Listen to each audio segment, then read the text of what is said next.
Baik,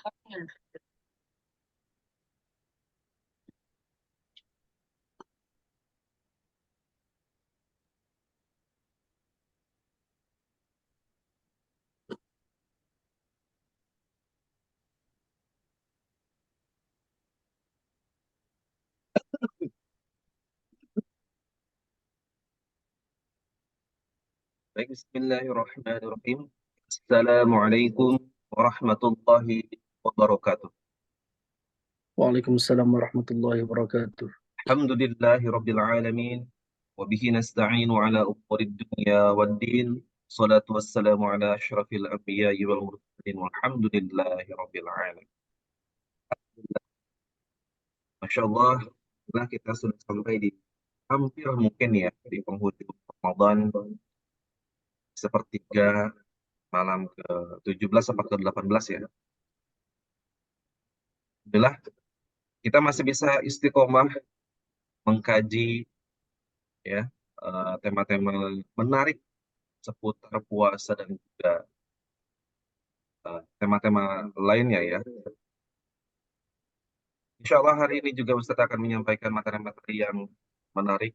Silakan yang punya pertanyaan, tidak perlu sungkan untuk bertanya apakah mau langsung atau melalui fitur chat yang ada di Zoom. Sekali lagi, selamat menikmati kajian pagi bersama Baitul Mal Bogor dan bekerja sama dengan Komisariat PMII Kampus Laroiba Bogor. Ya, terima kasih. Izin Putra Al Fauza dan rekan-rekan dari Komisariat PMII Kampus Laroiba Bogor. Insya Allah kajian akan segera kita mulai. Waktu dan tempat kami persilakan. Monggo, Ustaz. Baik. Bismillahirrahmanirrahim. Alhamdulillahirabbil alamin.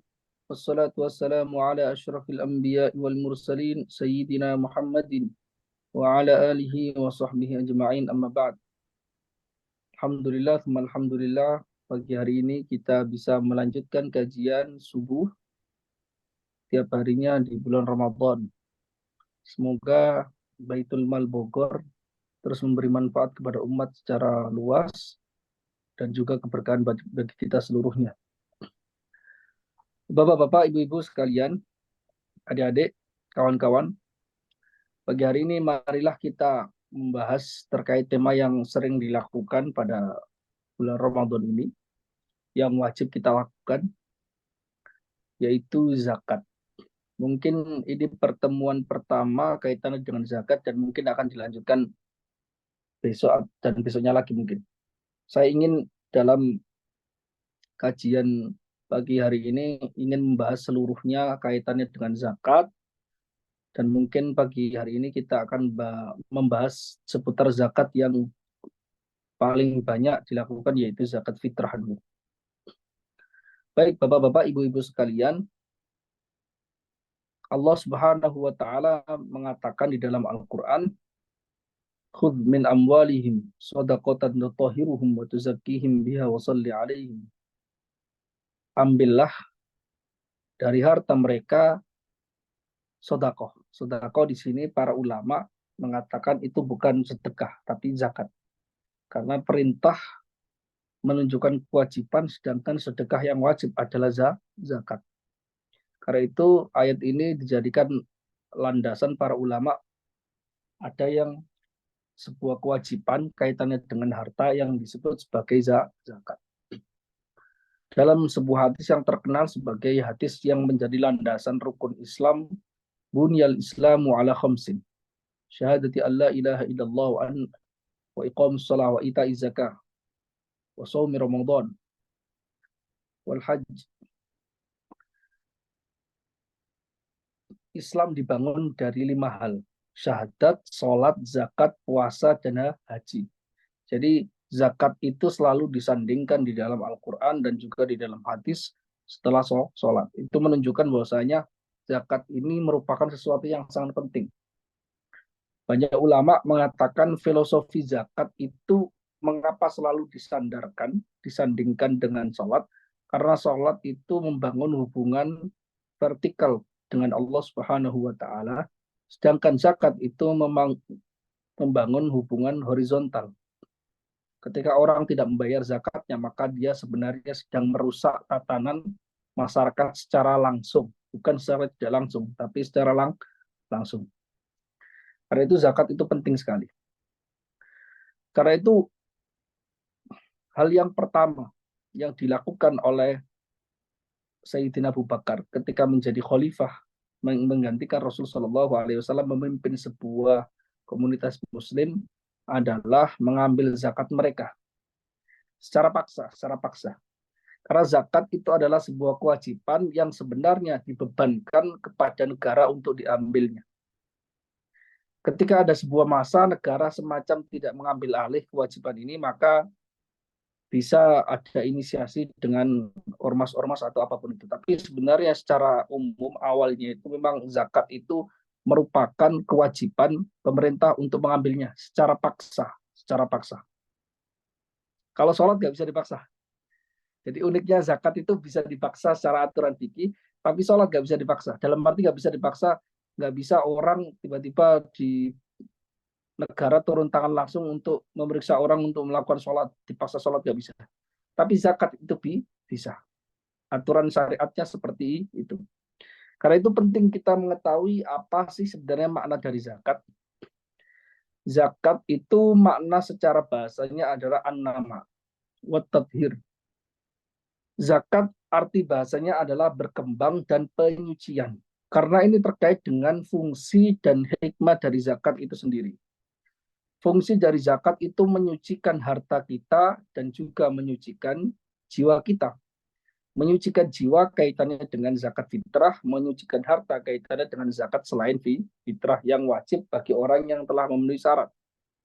Sedangkan makna bahasa kaitannya dengan berkembang karena Rasul Shallallahu Alaihi Wasallam sudah memberikan jaminan bahwasanya setiap harta yang dizakati dia akan berkembang. Zakat atau harta yang tidak dizakati biasanya hilang, biasanya bisa terkena musibah atau hilang dan bagaimana.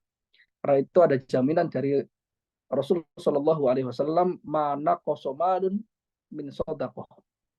Harta tidak akan berkurang karena sedekah. Termasuk diantaranya juga zakat, apalagi zakat itu wajib. Jadi demikian. Dia akan berkembang ketika dikeluarkan. Ini uniknya. Karena matematika di dalam matematika duniawi dengan matematika agama itu beda. Matematika duniawi mengatakan harta 100 dikurangi 10 menjadi 90. Itu matematika duniawi. Tapi ketika kita memiliki agama dan Rasul Shallallahu Alaihi Wasallam memberikan petunjuk matematika ini tidak berlaku kaitannya dengan agama. Karena justru Rasul sendiri yang memberikan tuntunan ketika harta dikeluarkan sebagainya untuk zakat, maka dia akan berkembang. Bukan 100 dikurangi 10 menjadi 90. Bisa jadi 100 dikurangi 10 itu menjadi 900. Karena berkembang di tempat-tempat yang lain. Itu jaminan dari Rasul Shallallahu Alaihi Wasallam.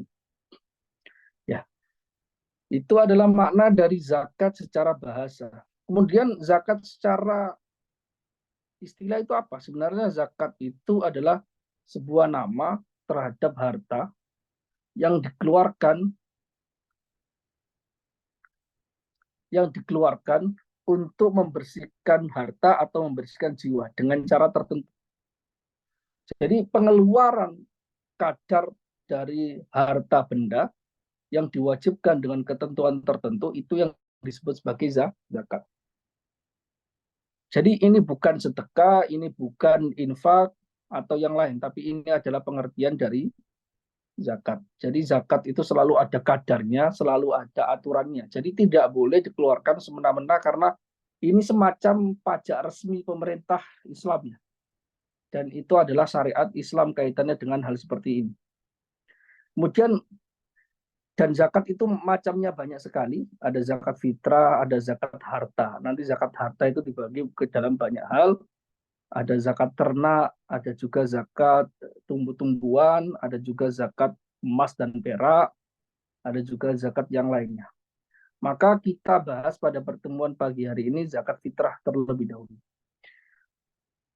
Zakat fitrah itu juga disebut sebagai zakat badan, zakat tubuh. Kenapa? Karena fungsinya adalah membersihkan tubuh kita, membersihkan jiwa kita. Sehingga ketika sudah dikeluarkan jiwa kita seolah-olah telah dikeluarkan penyakitnya, telah dikeluarkan beberapa hal yang wajib dikeluarkan. Bisa jadi orang yang kurang iman mempertanyakan kenapa sih harus dikeluarkan zakat? Apakah ketika kita zakat berarti kita lebih sehat dan sebagainya? Matematika agama mengatakan iya. Karena bisa jadi dengan keberkahan zakat ini, orang itu nanti tidak akan sakit-sakitan misalnya. Atau justru harta yang biasanya dikeluarkan untuk pengobatan, dia sembuh karena dia berzakat. Karena ini adalah matematika yang dituliskan di dalam agama. Nah, bagaimana zakat fitrah ini atau zakat badan ini? Dia ukurannya adalah satu sok. Satu sok. Satu sok itu yang mana satu sok ini dari makanan pokok. Ya, dari makanan pokok. Satu sok itu 4 mut. Satu mut itu sekitar segini. Satu mut itu adalah satu genggam ini, berarti 4 kali ini. Ya, seperti itu. Jadi gram-gramnya nanti akan diterangkan ada berapa ya gram-gramnya. Oke. Jadi dia wajib bagi orang muslim. Jadi ketika zakat fitrah, siapa sih sebenarnya yang wajib membayar zakat fitrah ini? Tidak semua orang. Tidak semua orang. Bahkan dibebankan kepada tidak semua orang. Dikeluarkan yang wajib membayar itu siapa, untuk siapa, ini yang akan diterangkan dan dijelaskan di dalam penjelasan. Jadi dia pertama wajib dikeluarkan untuk membersihkan jiwanya siapa? Yaitu bagi orang muslim. Nah, ini catatnya harus muslim. Artinya apa? Orang kafir tidak wajib membayar zakat. Apakah dia nggak berdosa? Dia berdosa, tapi dia nggak sah membayar zakatnya karena zakat itu ibadah. Jadi orang muslim itu wajib membayar zakat. Apakah orang muslim secara mutlak saja? Oh tidak, karena ada persyaratannya. Yaitu al-mudrik juz'an min Ramadan wa juz'an min Syawal. Orang muslim yang mendapati sebagian dari Ramadan sekaligus sebagian dari Syawal. Jadi orang yang tidak mendapati ini, maka dia tidak wajib dikeluarkan zakat fitrahnya. Misalnya ada orang sebelum Syawal dia sudah meninggal. Jadi kapan sih hari terakhir Ramadan? Hari terakhir Ramadan adalah hari ketika maghrib. Jadi ketika sudah masuk maghrib di hari terakhir Ramadan itu sudah masuk Syawal karena perhitungan hari pada bulan Hijriah yaitu setelah maghrib. Jadi maghrib itu sudah ganti hari dalam hitungan syariat. Ya, jadi orang yang meninggal di hari terakhir bulan Ramadan meninggalnya sebelum dia terbenamnya matahari, maka dia tidaklah wajib dikeluarkan zakatnya. Sama sekali tidak wajib. Demikian juga orang yang lahir. Ini tadi kan meninggal. Ada bayi baru lahir. Bayi baru lahir ini lahirnya kapan? Lahirnya setelah maghrib. Di bulan Ramadan terakhir. Di hari terakhir itu maka dia juga tidak wajib dizakati. Artinya apa? Kalau ada seorang bayi, dia lahirnya sebelum maghrib, dia mendapati sebagian dari Ramadan, sebagian dari Syawal, dia wajib dizakati. Jadi zakat fitrah ini dibebankan kepada walinya bagi anak kecil, dan untuk membersihkan jiwa orang muslim, bukan hanya orang yang sudah dewasa, tapi juga anak kecil juga demikian. Ya, ini penting untuk diketahui. Jadi intinya adalah orang yang wajib dikeluarkan zakatnya adalah orang yang mendapati sebagian walaupun 1 menit Ramadan dan Syawal. Mungkin ada orang lahirnya sebelum maghrib. Kemudian sebelum maghrib juga dia langsung meninggal. Lahir bayi, terus dia umurnya cuma sekitar satu jam saja sebelum dia meninggal. Maka dia tidak wajib dikeluarkan zakatnya. Karena dia tidak mendapati sebagian dari Ramadan, sekaligus sebagian dari Syawal. Jadi demikian ya.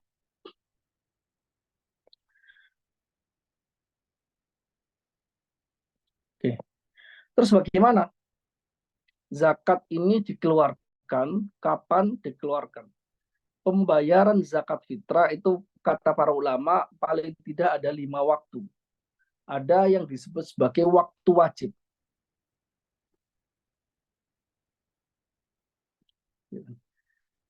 Jadi dia dikeluarkan pokoknya tidak sampai keluar dari Syawal. Tidak sampai keluar dari awal bulan Syawal. Jadi harus dikeluarkan ketika terakhir adalah dia sebelum apa itu khotib Syawal turun dari mimbarnya. Artinya dia boleh dikeluarkan mulai sejak dari awal Ramadan boleh. Boleh dikeluarkan mulai pertengahan Ramadan juga boleh. Pokoknya harus dibayarkan ketika sebelum khotib itu turun dari mimbar ketika khutbah Syawal ya. Demikian. Itu wajib, artinya boleh kita milih kapanpun. Kemudian ada waktu jawaz, waktu yang disebut boleh dilakukan. Jadi mulai Ramadan itu boleh dikeluarkan sampai akhir. Itu juga waktu jawaz. Pokoknya tidak sampai ketinggalan itu waktu wajib, sedangkan waktu yang diperbolehkan dikeluarkan itu adalah sejak dari bulan Ramadan awal. Ada juga waktu yang utama, yaitu waktu fadilah disebutnya. Kapan waktu fadilah itu? Yaitu setelah sholat fajar di hari Id dan sebelum sholat Id. Jadi setelah fajar subuh kemudian keluar cari orang yang membutuhkan, kita kasih zakat fitrahnya, itu paling utama sebenarnya. Sampai sebelum sholat Id. Belum sholat Id. Karena tujuan dari zakat fitrah ini dibayarkan agar orang muslim yang tidak memiliki uang pada hari itu, dia merasakan bisa makan pada hari itu sama dengan orang muslim pada umumnya. Jadi kifayatu yaumil id, mencukupi untuk makan pada satu hari itu. Jadi fungsinya membersihkannya demikian. Ada juga waktu yang makruh, yaitu setelah sholat id sampai sebelum maghrib. Jadi ini makruh. Tapi oh ya, saya tadi berarti agak salah. Jadi waktu yang wajib, waktu terakhir dari pembayaran zakat fitrah itu hari terakhir bulan hari awal sampai hari terakhir di awal bulan Syawal. Di awal bulan Syawal. Karena kalau sudah waktu maghrib berarti dia masuk ke Syawal yang kedua. Hari Syawal yang kedua. Itu makruh. Tapi masih sah. Kemudian ada waktu yang haram, yaitu akhir hari Id, ya, di akhir sekali sehingga pembayarannya menempel dengan ketika dia terbenamnya matahari ketika masuk hari kedua. Jadi itu yang perlu untuk diketahui. Siapa yang bayar? Yaitu adalah orang yang mampu dan dia wajib kepada membayarnya untuk tanggungan yang ditanggung. Jadi dia wajib membayarnya kepada orang yang telah ditentukan oleh syariat, orang fakir dan miskin. Siapa yang wajib mengeluarkan? Nah, ini yang wajib mengeluarkan ini kriteria, enggak semua orang muslim juga wajib membayarkan, yaitu orang yang pertama adalah orang yang memiliki kemampuan ekonomi sehingga mencukupi tanggungan dia untuk makan minum yang layak dan tanggungan orang yang ditanggung oleh dia. Jadi kalau dia sudah berkeluarga, tanggungan dia adalah dia dan istri. Kalau punya anak berarti sama anak-anaknya. Kalau dia sama sekali tidak punya uang, sehingga hanya cukup untuk membayar itu keluarganya saja pada hari itu, maka dia tidak wajib membayar zakat fitrah. Jadi hitungannya adalah kemampuan untuk makan di malam Id sama hari Id. Jadi di malam itu pokoknya tanggal 1 Syawal mulai dari 1 Syawal maghrib itu sampai maghrib berikutnya. Kalau pengeluaran sehari itu misalnya 50.000 untuk satu keluarga atau 100.000, maka orang yang memiliki 100.000 itu wajib bayar fitrah. Dan lebih 100.000 itu kemudian ada kelebihan, maka dia wajib bayar fitrah. Kelebihannya bisa untuk membelikan sejumlah uang atau makanan pokok ya, sejumlah uang atau makanan pokok eh, sesuai dengan ketentuan. Lah, pertanyaannya Ustadz, bagaimana? Apakah setiap orang tanggungannya berbeda-beda sehingga batasan untuk dia wajib dan tidak berbeda-beda? Iya, tanggungannya berbeda. Ini beda dengan zakat harta. Kalau zakat harta, dia ukurannya ukuran objektif sesuai dengan ada nisabnya. Kalau zakat fitrah ukurannya adalah subjektif. Ini yang pentingnya. Orang yang memiliki pangkat jabatan tertentu, maka kebutuhan seharinya itu berbeda dengan orang biasa pada umumnya. Orang yang memiliki punya kebiasaan, dia punya pembantu, maka dia juga kebutuhan sehari-harinya berbeda dengan orang yang lain. Ketika dia memiliki untuk memberi makan sehari itu, kemudian ada kelebihan yang bisa dibayarkan untuk zakat fitrah, maka dia wajib. Ya, karena itu setiap orang berbeda-beda dalam kaitannya dengan ini.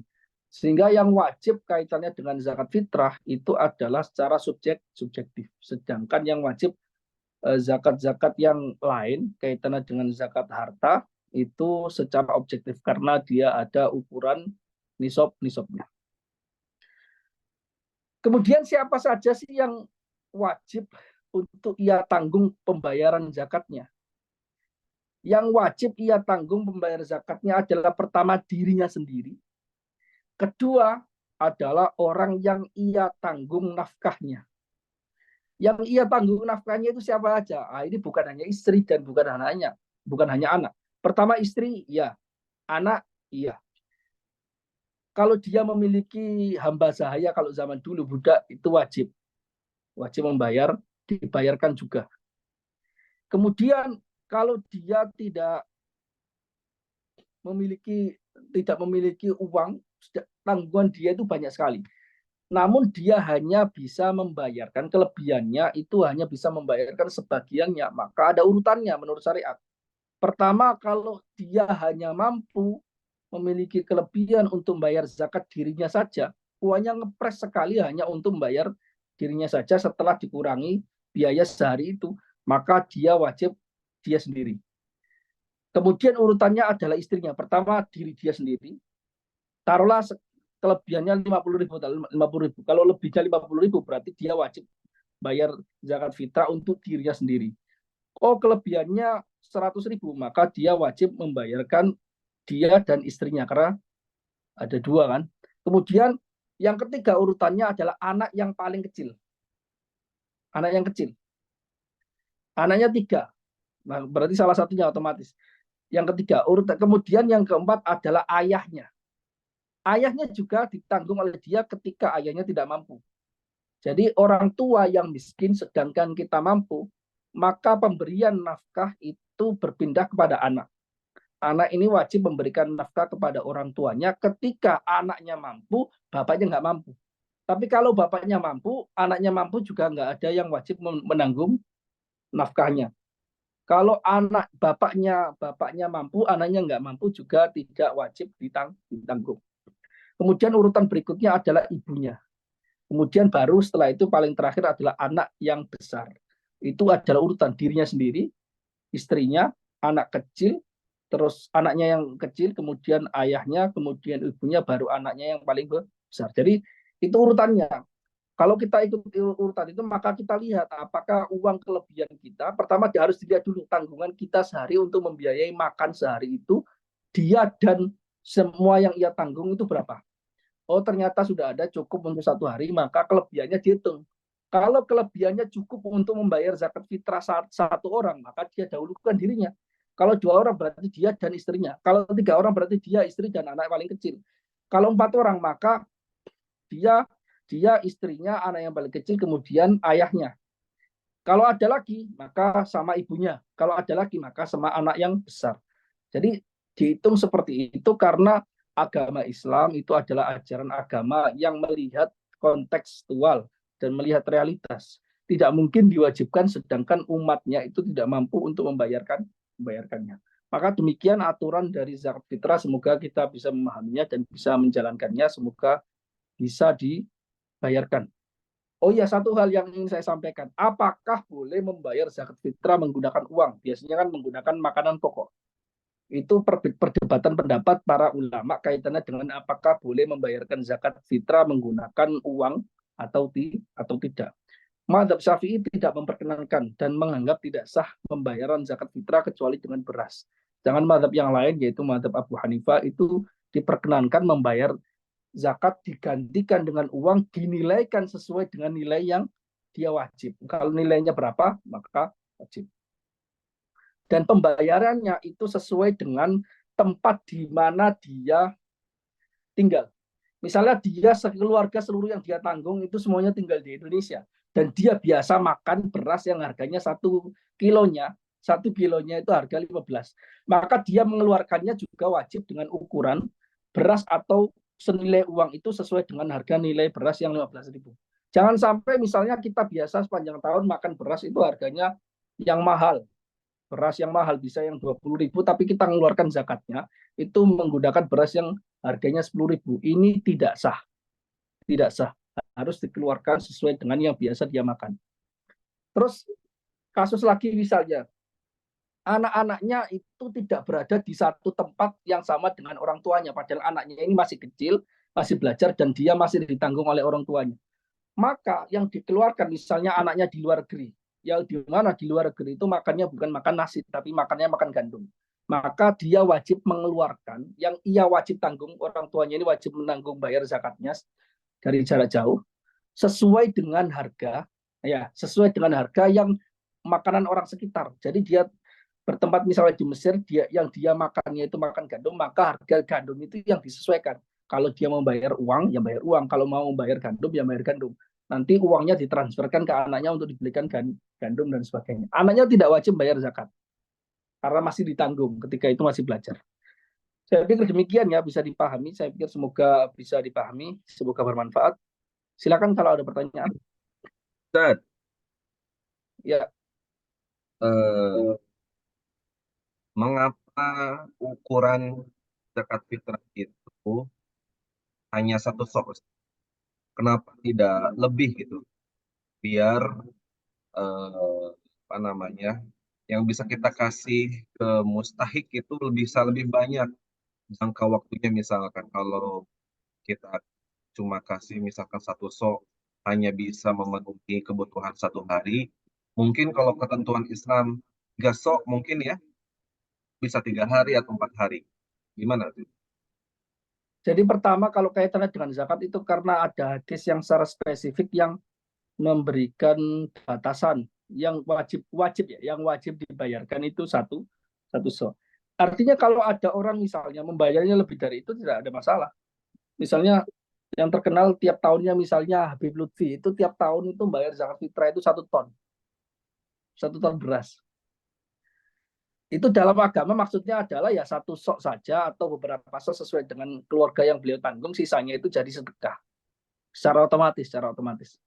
Artinya itu batas minimal, paham nggak? Kan harus ada hitung-hitungannya batas minimal itu kan. Terkait dengan nanti kemampuan dia itu berapa, itu kan ada hitung-hitungannya. Maka itu yang dihitung. Jadi berasnya segini, empat kali ini. Oh, jadi itu Satu sok hitungan berapa? minimal Ustaz ya? Apa? Satu sok itu adalah hitungan minimal gitu Ustaz ya. Ya minimal segitu. Jadi kalau lebih dari itu otomatis dia jadi sunnah saja. Oh, Jadi sunnah. Tapi kalau bayar lebih dari itu tidak ada masalah ya, sama sekali tidak ada masalah. Kalau kemudian ukurannya bisa dilihat di Basnas, saya pikir ukuran zakat fitrah itu ada di Basnas itu karena kan tiap tiap makanan pokok itu beda-beda, hmm, eh, berapa gramnya dan sebagainya. jadi menyesuaikan kebiasaan Ustaz, Daerah, kebiasaan ya, masyarakat setempat. Kalau iya, misalkan makanan utama orang Papua itu sagu, berarti dalam bentuk sagu Ustaz. iya, Bagaimana? ketentuannya satu, makanan pokoknya mereka itu. Karena yang dilihat adalah nanti diberikan kepada masyarakat sekitar, orang fakir miskin di daerah itu. Kalau Jadi gandum, bukan yang kita makan, bukan yang oh kita ya, makan. oh, Kita misalnya kita berada di Papua, tapi kita makannya nasi, tapi orang sekitar itu makan sagu. Kita wajib bayar zakat ini, bayar zakat sagu, bukan beras. malah nggak kemakan. kalau misalkan kita kasih beras. Iya, makanya kita kasih makan yang lain karena dia itu bukan makanan pokok dia, jadi dia merasa aneh aja. Jadi dia mungkin nggak kemakan. Tapi banyak fatwa zaman sekarang di lembaga-lembaga fatwa di dunia dan juga di Indonesia juga banyak, karena kondisi sosial sekarang udah berbeda, banyak orang dikasih zakat fitrah. Misalnya ada orang, satu orang itu miskin, itu terkenal di satu kampung itu. Jadi orang satu kampung ngasih dia itu zakat beras semuanya. Jadi beras yang numpuk di rumah dia itu bisa berkarung-karung. Sedangkan dia nggak punya uang sepeser pun untuk beli lauk. Apa yang dilakukan? Maka dia akhirnya menjual sebagian harga berasnya yang dikasihkan ini untuk ditukarkan kepada uang. Dan bahkan dia menjualnya secara rugi. Harga standarnya mungkin 10.000, dia karena dia terpaksa akhirnya ngejualnya cuma 5.000 per kilonya. Jadi dia rugi. Maka karena itu kondisinya sekarang, maka para ulama itu menganjurkan zaman sekarang itu mengikuti madhabnya Imam Abu Hanifah, diserupakan uang, karena uang lebih fleksibel, nanti dia bisa beli beras, beli bisa lauk. Karena zaman sekarang makan beras doang ya kasihan, kan butuh lauk juga ya. Tapi sebagian ada yang nggak sepakat, tetap mempertahankan harus pakai madhab syafi'i dan sebagainya, nggak ada masalah sih. Ada yang beberapa yang memiliki alasan nanti kalau dikasih uang malah uangnya nggak dibeli makan, malah dibelikan untuk ngegame atau main slot dan sebagainya. Itu kan alasan suzon dulu kan. Jadi jangan jangan gitulah. Kan orang miskin kan butuh makan lah. Kalau Iya. orang lapar saya pikir ya pasti dibelikan makan dulu lah. Sisanya baru dimainin pakai slot itu. Bahaya, nggak bahaya, Pak. Ya tapi intinya itu filosofinya pokoknya mencukupi hari fitri itu sekira dia tidak minta-minta. Karena orang lapar itu ya otomatis dia pengen makan, dia pasti minta-minta. Iya, iya. Sehingga agama Islam inginnya di hari fitri itu hari orang senang, hari makan. Karena itu Yaumul Id itu hari makan-makan. Sehingga orang zaman itu yang biasanya kerja untuk satu hari untuk memenuhi makan, maka dia nggak perlu kerja. Kenapa? Karena dia udah ada kecukupan untuk hari itu. Filosofinya seperti itu alasannya. Baik, Ustaz. Kalau misalkan waktu paling utama yang tadi disampaikan dalam distribusi zakat fitrah itu adalah eh setelah terbit fajar, sebelum menunaikan sholat Iya. apa namanya? Setelah subuh, setelah subuh Tidak kebayang, sebelum Ustaz, membeli apanya? berasnya, masaknya itu Iya, seperti mepet, Ustaz. iya mepet ya, zaman sekarang mepet. Tapi saya dulu di Kairo juga pernah mengamalkan itu karena saya pengen sholat di masjid tertentu. Itu kan masjid tertentu, saya berangkatnya itu sebelum subuh, dan di sana ternyata ada orang yang ya kelihatan miskin di pinggir jalan, biasanya minta-minta, itu saya kasih uang di situ. Jadi pernah dilakukan juga bisa. Jadi setelah subuh kita keluar nyari orang untuk ngasih uang. Biasanya kayak gitu. Tapi sebenarnya nggak harus, kalau kita kesulitan bayar itu daripada nanti terlambat, malah kita dapat makruhnya, mendingan kita bisa membayarkan sebelum sebelum itu, mulai hari-hari sekarang juga tidak masalah. Seperti itu sebenarnya. Ustaz, pembayaran zakat fitrah paling afdol itu Ya, langsung me- menuju target mustahik atau melalui perantara lembaga misalkan Basnas atau DKM Masjid. sebenarnya dalam aturan agama nggak ada yang afdol soal ini ya.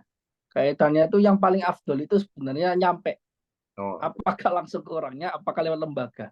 Bisa jadi kita tinggal, misalnya ada orang tinggal di perumahan Pondok Indah Jakarta. Kan di sana nggak ada yang wajib dikasih, yang berhak untuk menerima. Nah kita bayarnya di mana? Kita cari orang miskin di sana kesulitan, muter-muter harus keluar rumah untuk cari. Ya kalau gitu berarti kita bayarkan jauh-jauh hari ke lembaga-lembaga itu lebih bagus. Karena uh, bisa dimungkinkan ada satu tempat yang semuanya orangnya itu orang kaya, nggak ada yang uh, berhak untuk menerima zakat. Orang tinggal di pik 1, pik 2 di Jakarta itu kan orang-orang kaya, super kaya. Nyari orang miskinnya juga susah. Ya, jadi pokoknya intinya dipastikan. Jadi yang penting dilakukan oleh umat Islam kaitannya dengan membayar ini adalah memastikan bahwasanya apa yang dibayarkan itu nyampe ke mustahiknya, orang yang berhak untuk menerimanya. Jangan sampai kita membayarkan kepada lembaga-lembaga misalnya yang lembaga ini belum jelas dia dikasih enggak. Nah, itu kan mengkhawatirkan sebenarnya. Mengkhawatirkan bukan karena apa-apa, bukan karena kita suuzon, tapi kan fungsinya adalah agar dia diterima oleh orang-orang yang berhak. Demikian. Dan Jadi eh, hmm, objek eh, eh, zakat fitrahnya mungkin kita bisa ganti nggak? Misalkan dengan kripto atau misalkan dengan emiten saham, berapa lot gitu. ya kalau kita mengikuti pendapat yang mana zakat fitrah itu bisa diganti dengan uang atau alat pembayaran, ya bisa seluruhnya. Hmm. Bisa pakai uang fiat, pakai rupiah, pakai dolar, pakai uang apapun. Karena kan memiliki nilai. Memiliki nilai. Bahkan kripto pun memiliki nilai. Bisa diuangkan untuk beli beras itu bisa. Bahkan kalau misalnya saya dengar di Cina itu misalnya di Cina atau di Korea Selatan itu penjual-penjual bahkan penjual di pinggir jalan itu sudah cashless semuanya. Hmm. Jarang menerima uang dalam kertas itu atau logam, jarang. Semuanya pakai cashless yang terhubung dengan bank. Jadi itu kalau kayak cashless biasanya juga barangkali bisa juga membayar pakai kripto dan sebagainya. Jadi yang dilihat di dalam agama adalah kekuatan untuk bisa membeli barang makanan pokok itunya sendiri. Karena orang bisa kaya, tapi kan tetap aja butuh makan. Walaupun dia kaya raya punya banyak kripto, tapi kalau nggak bisa ditukerin dengan makanan, bagaimana? Betul, betul, betul. Andai misalkan gini, Ustaz. Seseorang ini kan cari uang atau bahasanya merantau, ya. Tapi Ya, kampungnya merantau. itu mungkin misalkan di Jawa.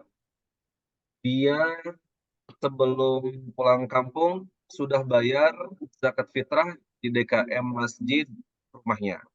Pulang kampung bayar lagi di kampung. Apakah boleh bagaimana, Ustaz? Maka pembayaran yang kedua itu jadinya otomatis jadi sedekah secara otomatis. Wajibnya sekali saja. Oh, sekali aja. Tapi kalau bayar dua kali pun otomatis nggak ada masalah. Maksudnya pembayaran yang kedua ini ya dia jadi sedekah sunnah Hmm. otomatis. Pahalanya double jadinya. Wah, biar biar merasa mantap gitu, Ustaz. Iya. Ya kan Habib Lutfi misalnya tiap tahun dia bayar zakat fitrah sampai 1 ton beras kok tiap tahun Oh, itu kebiasaan beliau udah lama. Orang kan, wow ini zakat Habib Lutfi itu merusak apa yang merusak agama kok tiba-tiba ukuran 1 ton padahal cuma satu sok. Bukan gitu, itu kan protesnya orang yang baru baca fikih kan. Yang enggak, yang wajib itu satu sok, sisanya jadi otomatis sedekah. Bukan ingin ngerubah ukuran di dalam agama. Itu bakhil itu orang yang protes itu. baik. Jadi tidak ada ketentuan maksimal saya. Tidak ada, maksimal nggak ada. Minimal, itu minimal segitu. Jadi jangan dipersulit. Yang muda itu jangan dipersulit. Andai Ada sebuah kemampuan. makalah perkataan gini. Jadi ini para ulama perlu jadi renungan. Jika ada orang miskin di sebuah daerah, ini kata Imam Ibnu Abi Jamroh dalam kitab Bahjatun Nufus. Jika ada orang miskin di sebuah negara Islam, itu bisa dipastikan ada orang yang wajib zakat di daerah itu yang tidak bayar zakat. Kenapa? Alasannya karena mustahil Allah Subhanahu wa taala memberikan kewajiban kaitannya dengan kecukupan sehingga tidak minta-minta kecuali Allah tahu kalau itu pasti mencukupi. Berarti kalau ada orang yang sama sekali miskin tidak masih minta-minta itu berarti bisa dipastikan daerah itu atau negara itu, wilayah itu banyak orang yang tidak membayar zakat sesuai dengan ketentuan Allah Subhanahu wa taala. Ini perlu jadi renungan ya, Hmm. perlu jadi renungan. Jadi kita introspeksi bersama, bisa dipastikan banyak orang di Indonesia ini yang tidak bayar zakat, baik itu zakat fitrah ataupun zakat hartanya, tidak sesuai dengan apa yang digariskan oleh Allah Subhanahu wa taala. Karena masih banyak orang yang miskin, bahkan untuk makan sekalipun kesusahan. Ya, itu penting. Pertanyaan terakhir, Ustaz. Ya, silakan. Eh, kalau misalkan di sekitar lingkungan kita ternyata ada misal satu keluarga atau satu rumah tidak mendapatkan jatah fitrah, sedangkan memang secara data miskinan dia masuk. Nah, kira-kira yang paling bersalah atau yang menjadi catatan ini siapa? Apakah kita sebagai warga atau pimpinan misalkan ketua RT atau RW yang paling ini. Itu kaitannya dengan anu sih, kaitannya dengan administrasi atau kaitannya dengan organizer ya, organizer. Ya bisa jadi kesalahan dalam pendataan, bisa kesalahan dalam uh, pembaginya, dia lupa, ada yang anu atau sebagiannya nggak dibayarkan dan sebagainya. Itu banyak kesalahan seperti itu. Jadi ya kita nggak bisa memastikan siapa yang salah, kan setiap kasus kan beda-beda siapa penanggung jawabnya kan. Tapi kalau tidak ada yang memberikan berarti pasti ada yang salah gitu. Karena kalau misalnya itu masih ada. Masalahnya misalnya ada orang dia wajib dia berhak untuk menerima zakat tapi ternyata yang dikumpulkan tidak cukup untuk dia. Karena wajib dikasih satu sok, nggak boleh kurang dari itu. Jadi wajib dikasih satu sok, nggak boleh kurang dari itu. Oh, karena ini misalnya orang miskinnya sampai 200 sok, tapi yang kita punya itu cuma sekedar eh, cukup untuk 100 orang, berarti hanya cukup 100 sok, maka kita separuh-separuh saja, separuh sok. Itu nggak boleh. Hmm. Di dalam agama itu nggak boleh. Harus satu sok. Harus satu sok, ukurannya nanti dilihat di Basnas itu ada. Harus diberikan minimal itu. Nggak boleh dibagi rata, karena ini kaitannya bukan pemerataan, tapi kaitannya pencukupan. Karena filosofinya adalah agar dia sehari itu cukup untuk makan. Kalau nggak cukup, berarti kan tidak terpenuhi tujuan dari zakat fitrah itu sendiri. Jadi nggak boleh dibagi sesuai itu, tapi harus dibagi sesuai dengan kita. Kalau lebih, maka dicari lagi, bisa didobel. Jadi boleh satu orang miskin ini dikasih 2 sok, itu boleh. Tapi harus minimal satu sok. Tapi dilihat Nggak dulu boleh berapa dibagi, orang nanti. nggak boleh dibagi Ustaz ya. Nggak boleh Mentang-mentang dibagi misalkan rata, dikurangi dari mustahiknya satu ada sok nggak boleh. 10, tapi ketersediaannya cuma 5 dibagi setengah-setengah gitu. Nggak boleh Ustaz ya? Nggak boleh, nggak sah, nggak sah. Itu nggak sah. Ini di, dikira bantuan bansos atau gimana? Ini zakat ini. BLT Ustaz. Iya, nggak boleh, nggak boleh, Oh, nggak boleh. nggak boleh. Harus ya. Kalau nggak cukup ya udah cari di masjid sekitar yang ada kelebihan, kita. Oh, ini ada orang miskin di daerah saya, masih ada yang belum bantu, ada kelebihan nggak di situ, diambilkan. Tapi harus satu sok, nggak boleh kurang dari itu. Ya, menarik Ustaz. Tentang Ya, zakat fitrah ini memang di Ramadan ini memang sudah ada seruan-seruan ya. ya, penting, penting itu, pelajaran penting. Baik Bapak Ibu sekalian, sepertinya sekarang sudah menunjukkan pukul 6. Silakan Ustaz diambil kesimpulan. Oke, baik. Jadi di antara yang wajib di antara rukun Islam adalah membayar zakat. Maka kita penting untuk memperhatikan bahwasanya kesempurnaan iman kita, kesempurnaan keislaman kita terkait dengan zakat. Karena itu zakat wajib dibayarkan. Allah Subhanahu wa taala mensyariatkan wajibnya zakat untuk membersihkan diri kita dan harta kita. Pembersihan diri kita adalah dengan menggunakan zakat fitrah. Kemudian pembersihan harta kita dengan menggunakan zakat-zakat yang lain sesuai dengan yang ditentukan. Maka perlu untuk membersihkan itu. Yang penting digarisbawahi bahwasanya matematika duniawi tidak seperti matematika agama. Karena matematika duniawi 100 dikurangi 10 adalah 90. Tapi matematika agama itu tidak demikian. Karena Rasul sendiri yang menjamin tidak akan harta itu berkurang ketika disedekahkan. Apalagi dizakatkan yang wajib.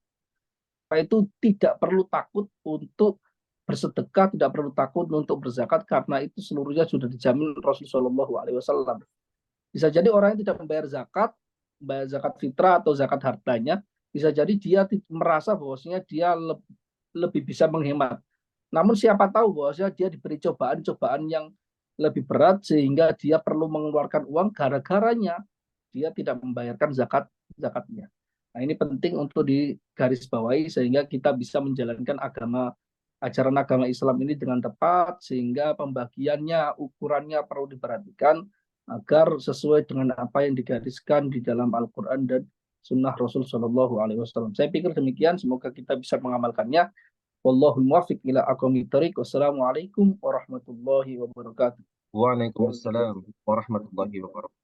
Jazakumullah Ustaz atas penyampaian materi pada pagi ini. Sangat menarik ya, Kang Zak.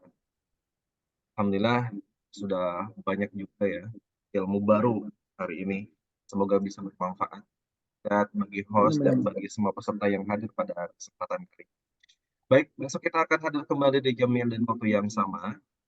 Semoga bisa mengajak kembali saudara-saudara yang lain ya, untuk bisa menyimak kembali kajian pagi yang bermanfaat. Sebagai host, mengaturkan, jazakumullah, hatur nuhun, thank you atas partisipasi kehadiran Bapak Ibu sekalian. Assalamualaikum warahmatullahi wabarakatuh. Waalaikumsalam warahmatullahi wabarakatuh.